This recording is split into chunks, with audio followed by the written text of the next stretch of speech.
Hello everybody, welcome back to my channel. This is Kathy at Attic Treasures, etc. and I'm really glad you're here today because this is part 2 of my back to basics using boxes, bags, and book pages to make an easy junk journal using just supplies that you have around the house. This is great for beginners, although anybody can do it. And I just am excited to get started. So in the last video, we made the cover out of a Kleenex box and some book page and napkin and just some things that we basically have around the house. And this type of journal, here's the prototype, this, at least for this size of Kleenex box, will fit 3 signatures quite comfortably inside. So what I'd like to do today is to make the signatures or the accordion type signature covers that go inside. So it will open this way and then we'll put pages in there and then has the back section.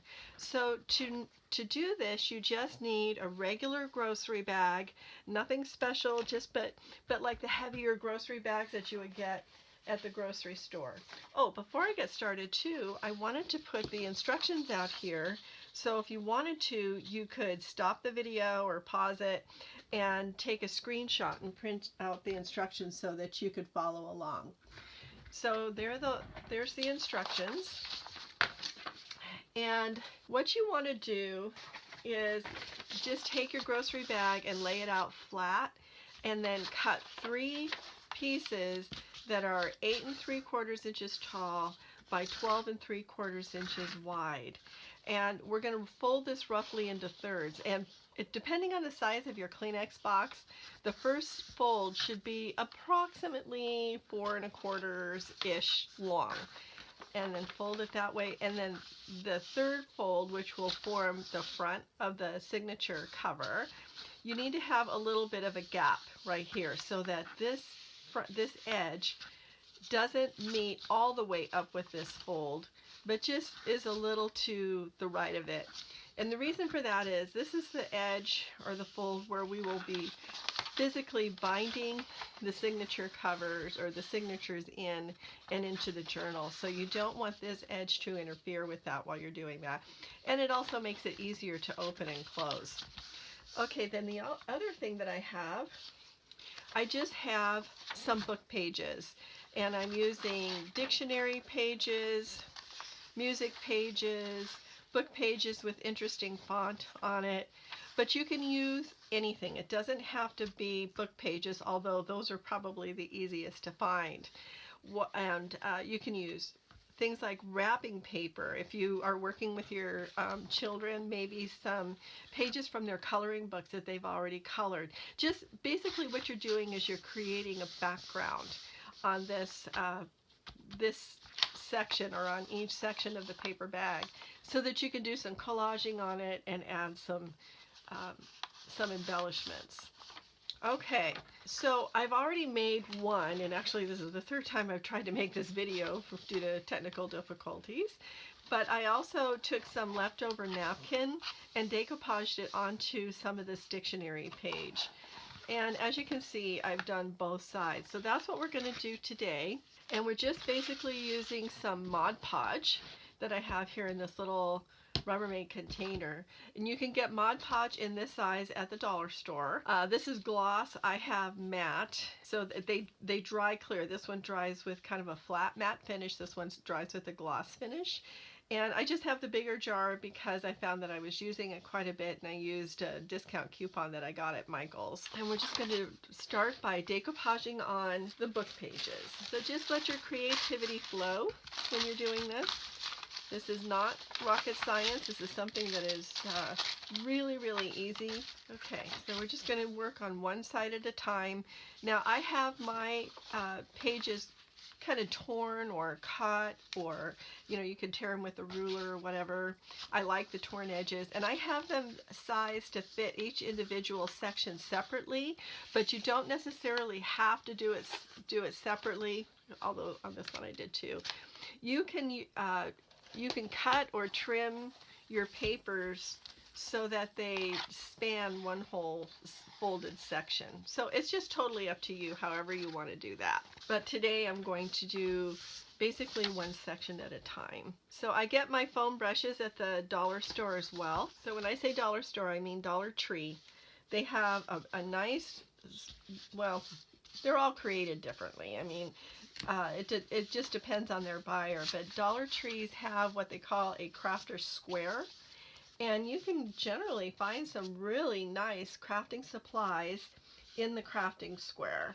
I have found ribbons and baker's twine, foam brushes, glues, just all kinds of stuff. Stencils, even metal dies for your die cutting machine, which have worked pretty well. I have found stamps and rub-ons and, you know, just all kinds of stuff. So do check it out. And like I said, they're not all created equal. Some crafter squares in the Dollar Tree are pretty sparsely stocked. And then there are others that have all kinds of cool stuff. So, you know, be sure to check them out if you're traveling or, you know, just out and about and you see a Dollar Tree that maybe isn't right by your house. Go in and check it out, because there are, you know, there are deals to be had.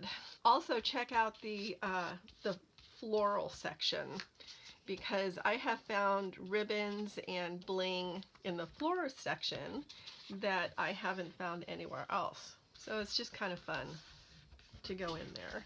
Okay, so I'm just basically, you know, rubbing this on by hand.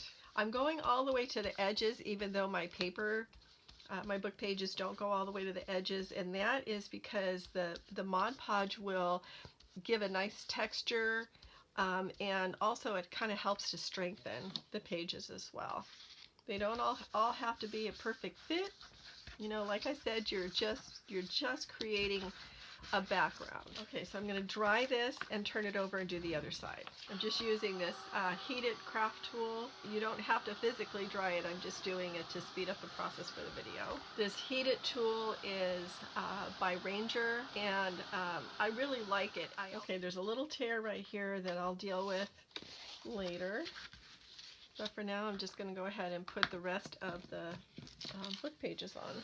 One thing I will mention is that when you're doing this, if the paper that you're using, the book page or the magazine page or the wrapping paper or whatever that you're using has a direction to it, you want to make sure that your directions are all going the same way. I find it easiest to get all of my supplies ready and then start putting them together, especially when I'm doing a video.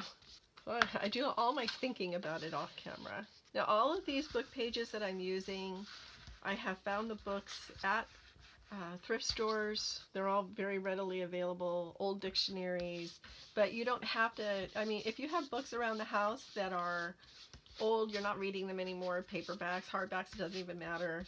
Don't worry about cutting up a book and using it for this purpose if it's already served its original purpose, because you're giving it new life. But if you don't have book pages around that are, you know, as tall or wide or whatever as the sections you're layering them onto, think about just tearing up smaller book pages and collaging them on and making just like a little, you know, collage of different size papers. Okay, so I'm going to dry this, and then we'll go on to the next stage. If you have any areas that are just kind of peeling up, like this little corner right here, just put a little bit more glue down and kind of press it down with your fingers. Okay, the next step is to do some collaging, front and back. Okay, so I have a variety of fussy cut images that I've found in gardening books. You can use seed catalogs or, you know, different things like that. And I've already cut them out and I've already planned where they're going to go. So I'm just going to get on with putting them together. And since I'm just going to be collaging them on and I'm going to put the Mod Podge over the top, I'm just going to cover, I'm just going to use the Mod Podge to actually glue these on. It's a lot easier than using like a different, you know, like art glitter glue or something like that. Art glitter glue is a brand name of glue, and it has a nice pointed tip on it. So depending on what you're using it for, it works really well. One thing I find really helpful when I'm doing collaging like this is to, once I figure out where I want to put everything, lay it on there and then take a picture before I take it all off. Because that makes it a lot easier to remember what I was planning on doing. Whenever I go into a thrift store, I always gravitate toward the gardening books, especially ones that have hand-drawn illustrations, like this one does. These came from this book of bulbs for the home gardener, and it is just full of beautiful beautiful images. So if you happen to see that in your travels, definitely go ahead and pick it up. I also like to use stamps, postage stamps. I use new ones, old ones, you know, just for a little bit of added interest.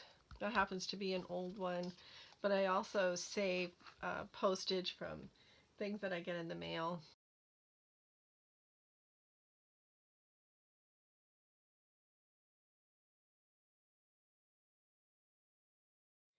Also, field guides are a great place to find images to cut out. That's where the little butterflies came from.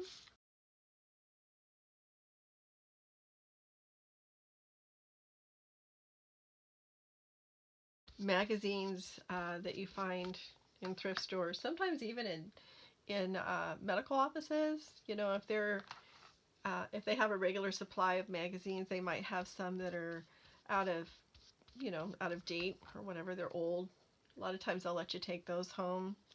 Seed catalogs you can write to or call them and get on their mailing list, and those are usually free. So those are another great resource. Okay, so now that I have this side collaged, I'm going to put on another layer of Mod Podge, and that will help to, well, one, reveal where they're lifting up, but it will also seal these down. I will be putting on a layer of wax paper, and again, what that will do is seal everything really well. It gives it a nice texture. It also gives a lot of strength to the paper bag, because I don't know if you've ever carried a paper bag that was too heavy and had it tear. Well, they do occasionally tear. So the wax paper works really well over a layer of Mod Podge, and I'll demonstrate that. Now, I did also demonstrate that in the last video. So if you watch the last video, which of course I will link at the end of this one, then you've seen me demonstrate the wax paper technique. If you can see where it's kind of bubbling up here, don't worry about that, because when we go through and ink it up and emphasize those bubbles, it actually looks kind of cool. So don't worry about it. Remember, we're going to be putting pockets and things like that on here too, so some of that will be covered up. Okay, so I've got this side all done. Now I'm getting ready. I'm going to do the opposite side. And again, I have my my pictures on my tablet to the left of me, and I will just continue on, and I will probably just fast forward through this whole part.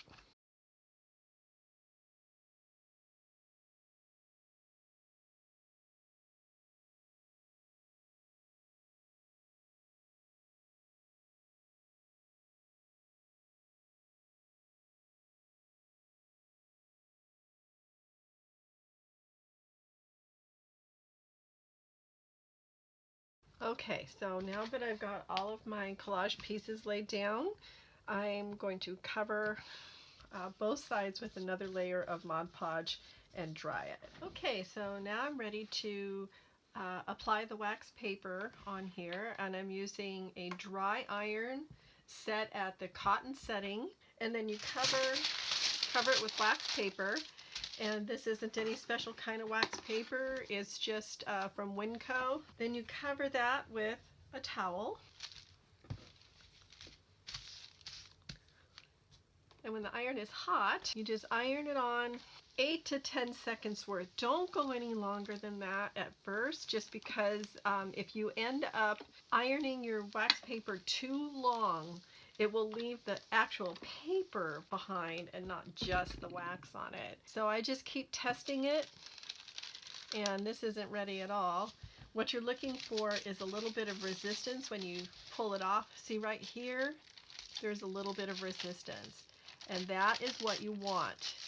So I can lay it back down. It's good down here too. Where I need to put a little bit more heat is up here at the top. So I'll just concentrate on the top.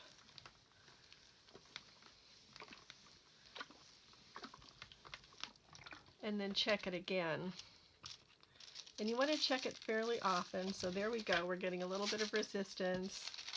That looks pretty good. We need maybe a little bit down here. Anyway, if you end up leaving some of the paper behind from the wax paper, it's really hard to peel off. I've done it with tweezers and it's worked, but it's a time-consuming process that I would rather not have to do.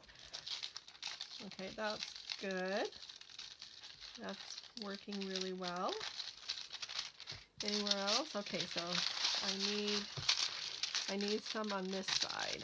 Apply a little bit more heat and pressure. If you are concerned about this process, I would practice on some scraps first. Okay, that's perfect.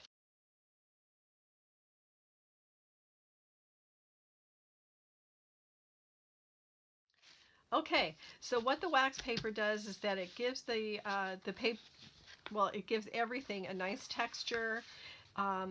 It also gives the paper bag a little bit more flexibility, so it will resist tearing with repeated foldings. So I'm gonna set my regular mat back up, and I'll be right back. So now that we've got the wax paper on both sides, it's all collage, everything's done as far as the pictures and stuff are concerned. What I want to do is I want to distress some of the edges. Now I got this little brush at the dollar store, and I have an old container of brown eyeshadow with a little bit of shine in it. Not that that matters, but I usually use ink for this process, but before I had ink, eyeshadow worked. So I'm just kind of distressing it a little bit. It works really well on top of the wax paper. And this just gives it a nice little vintage feel. If you can, you want to try to emphasize, you know, where the little, maybe the folds or the bubbles are. You don't have to be exact. Just, you know, do it until you like it. That's all. That's what I say. So this makes it look like it's been, like the paper's been sitting around in the attic. Attics are fun places. Or at least they were when I was a kid. My aunt, when we would go visit her, she had an awesome attic. There were like big dolls up there from, you know, that were her daughters, who was a little older than me. She had a big trunk with old clothes in it, so my cousins and I would go up there and play dress up, put on plays, and, you know, stuff like that. That was just a really fun place. And that is actually how I decided on a name for my channel, Attic Treasures, etc., because it was always so much fun to go up into my aunt's attic and find treasures. Okay, I am ready to go set up on the sewing machine, and the sewing is obviously an optional step. If you have a sewing machine, I encourage you to watch this next step. If you don't have a sewing machine but you would like to learn more, go ahead and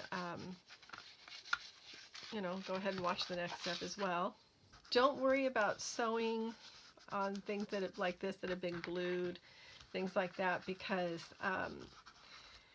you have, in the sewing world, you have things like iron-on interfacing that has glue in it, and then you sew on top of that with no problem. And I have an embroidery machine, and I have an adhesive backed paper that I put on in order to do the embroidery with, and that's, you know, that's got glue on it, so that's fine. So I'm not worried about using my sewing machine on things that have been glued. So anyway, we'll set up over there and I'll be right back. Okay, so I'm over here at the sewing machine and I'm just going to use a long straight stitch and a zigzag stitch. When I pivot, I'll make sure that the machine or the needle is in the down position unless I'm changing my stitch type. So I'm using a long straight stitch here. I'll start over here on this edge to start with, and that's so I don't poke too many holes. And I like to go around each section twice, and I sort of just do random. I'm not worried about it being straight at all.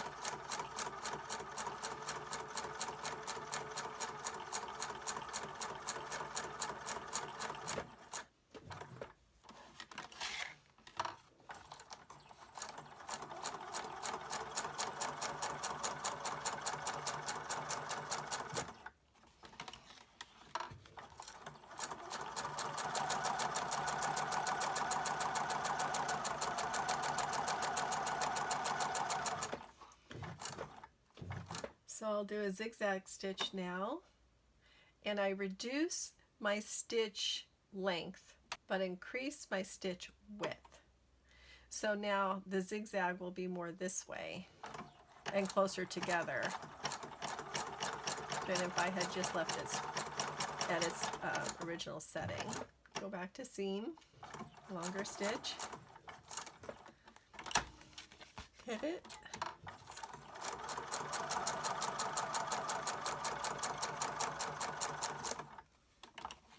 and then pivot again. And this is where I like to just kind of crisscross over my previous stitching. Just again, just sort of random.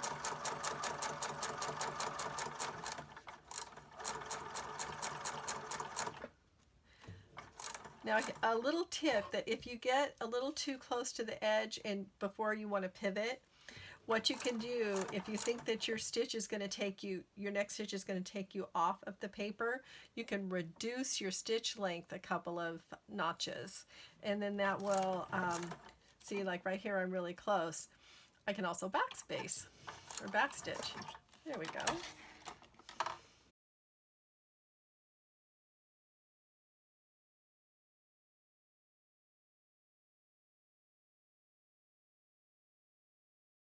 And I try to end up in the same place I started or thereabouts. And I like to leave a nice long tail. I leave the long tail so that it's easier to tie a knot. So I'm going to go ahead and finish stitching around this off camera, and then I'll set back up on my craft table. Okay, so I wanted to show up close, if I can, how to pull the thread through so that you can easily tie it off. So you take your top thread and you just pull on it, and you can see that the loop from the thread below it, the bobbin thread, comes up a little bit, and then you just pull it through with a pin, or like I did here with a seam ripper, and then you just tie it in a knot and then trim the threads. Okay, so at this point now this is done as far as what we're going to do today. Again, the stitching is optional. I just happen to really like the way it looks. You can get pretty good deals on used sewing machines either in the Facebook Marketplace or on Groupon. Check your local thrift stores. Do ask them to let you turn it on and try it and make sure that it at least turns on and works. If you're buying it from a private seller, have them demonstrate to you how it works. If you don't have a manual for it, you can go to, I think it's manuals.com, and I'll verify that and put a link in the description below. We've gotten manuals from, everything from refrigerators to, all kinds of stuff. Also, YouTube is a good source for learning how to use a machine for beginners. Okay, so this is done for today. As you can see, I put a lot of the embellishment or the collaging up towards the top because the bottom I wanted to reserve for tags and things like that. And they don't all have to be at the top. It doesn't matter. That's just kind of how I'm planning mine. And not every page needs to have collaging on it either. Not every page is going to have an embellishment. So you do whatever makes you happy and whatever you like. So I hope you enjoyed this. If you did and you found some value here, please give me a thumbs up to let me know that you liked it. I really appreciate that, and it really helps me a lot too. Please subscribe if you haven't subscribed yet. I love getting new subscribers, and I try to have a giveaway for subscribers on a, I'm starting to do it on a more regular basis. So be sure to come back and see if that's what's going on with the next one. And don't forget, let the serendipity find you, and I'll see you in my next video. Bye everybody. Thanks for watching.